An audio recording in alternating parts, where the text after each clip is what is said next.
Aloha and welcome to Upside Down Pilates. My name's Lisa Orrig and I've got Herman here with me today. We're going to be focusing on our lower back today. So remember, this is part of my Joint Pain Eliminator series that I have going. Let's start with a little anatomy. So last time we talked about our sacroiliac joint. All right, so let's just review here on Herman. Our sacroiliac joint is where our hip bone and then our lower backbone, the sacrum, meet. Hence, sacroiliac joint. And a joint is where two bones articulate. And we talked a lot about that joint, problems that can happen at that joint, and then we went through a routine of exercises to help stabilize that joint. We're going to move up a little bit into our lumbar spine, all right? That's the fancy word for our lower back. So all the way up and down our spine, we have little bones, and those bones are called vertebrae, all right? So right here, the sacrum is almost like a very large vertebrae down at the bottom. And then above the sacrum is our lumbar 5, 4, 3, 2, 1, all right? So each one is numbered, and in between each one of the vertebrae is a little cushiony thingy called a disc. Okie dokie. So that's what they look like from the front. And this part here in the very front is called the body of the vertebrae. All right, I'm going to flip Herman around here. Maybe. And then now we're looking at our body from the back. So that was the front of our body. This is the back of our body. And here is the sacrum down here. And then these little bones, and you can touch them on your back. Most of the time you can feel them, that indented part.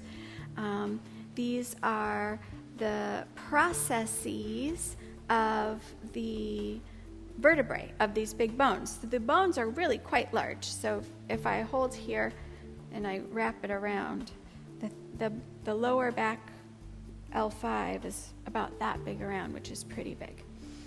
Okay, so then these little processes are the transverse processes, which means the side, and then the spinous processes, which is the one that sticks out to the back. Each of these little processes have another little joint, and that's called a facet joint. All right, so I don't know if you can see it, but there's a little space where the processes from the one above hits the one below. And there's a little disc in between there. It's a fibrocartilaginous disc that's cushiony in between those two where the vertebrae connect from the top to the bottom. All right. Now, on the bones of our lower back, there are a lot of ligaments. There's a significant amount of ligaments. And remember that the ligaments, once they're overstretched, they stay overstretched. So if we overstretch our ligaments in one way or the other in our lower back, they will stay overstretched, and then you have to hold yourself back together with your muscles. Thank goodness we have muscles.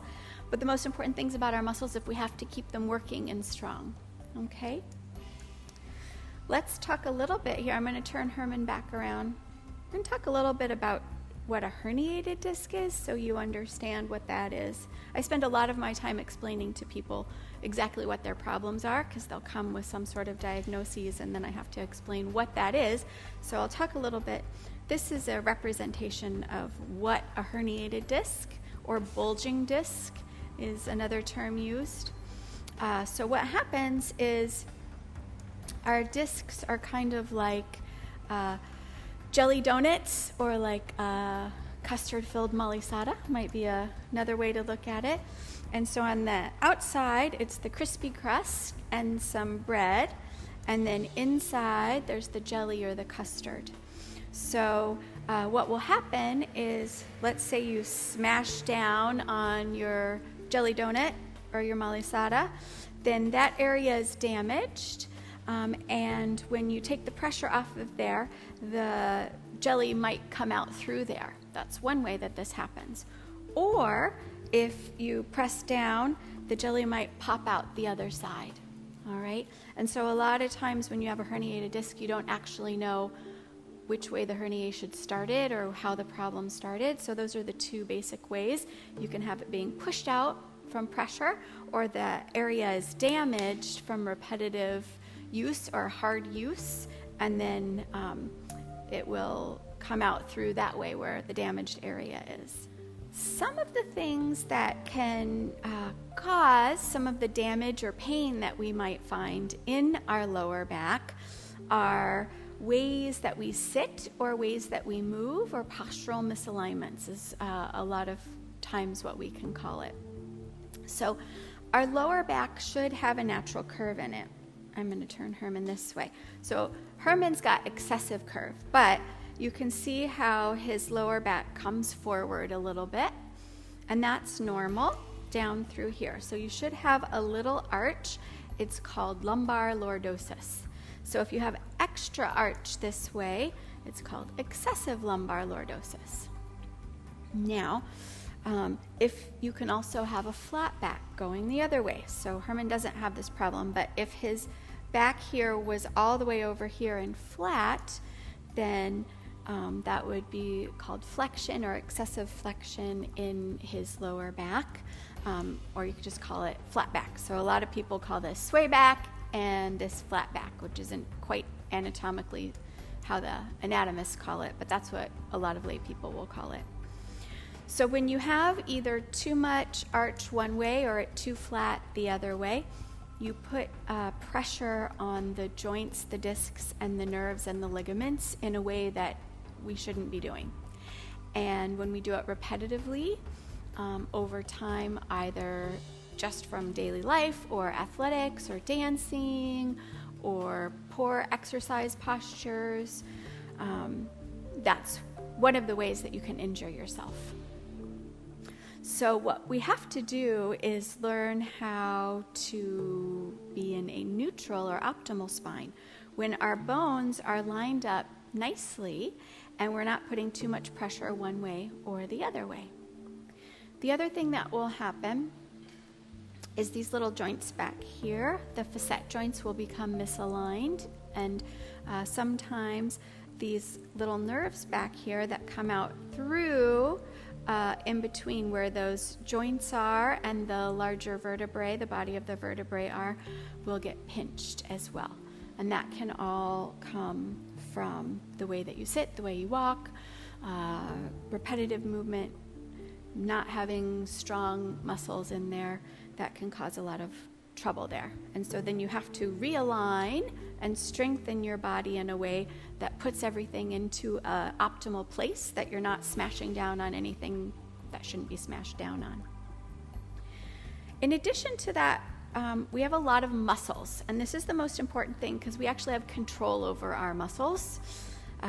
And the muscles that go up and down the spine, there are some deep stabilizers, a little bit wider ones out are the local mobilizers, and then we have global mobilizers.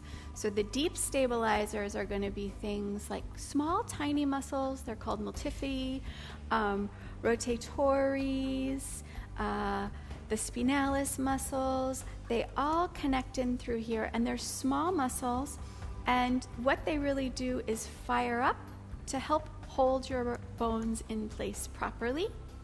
And then as they hold your bones in place properly, the other bones can mobilize things around.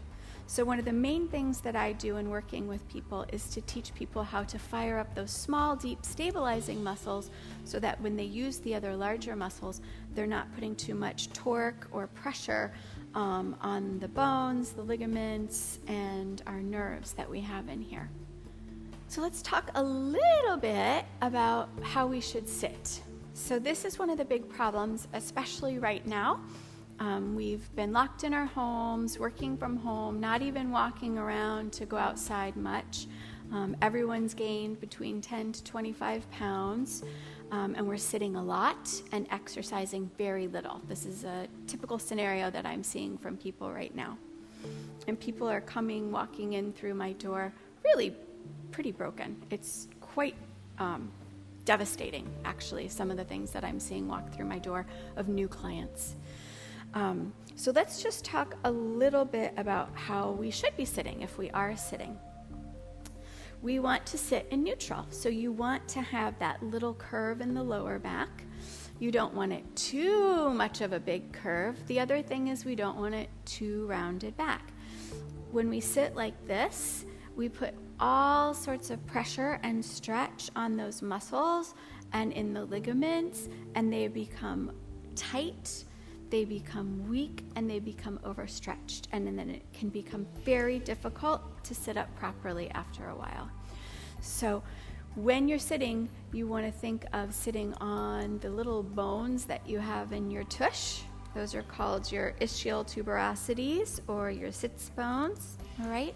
Sitting right tall on top of there, and make sure you're not arching too far forward or too far back, will help to maintain the integrity of your lower back and that lumbar spine curve. The other thing you want to be careful of is where your legs are.